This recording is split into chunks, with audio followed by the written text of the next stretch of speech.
They say South Africa is a land full of possibilities. You employ people. You are doing a good job. You have a couple of people that depend on you. You are making a contribution to this country. Today we want to focus on the consequences of non-compliance for pay-as-you-earn.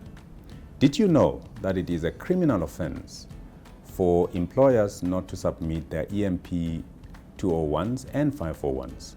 An employer who willingly or negligently fails to submit an EMP 541 or 201 can be held criminally liable. Did you know that an employer who also fails to provide RP5 certificates can also be held criminally liable? For both these offenses, if found guilty, the employer can actually be imprisoned for 2 years or actually be fined. Employers are required to submit an EMP 541 every year, and this has to be submitted on or before the 31st of May of every year.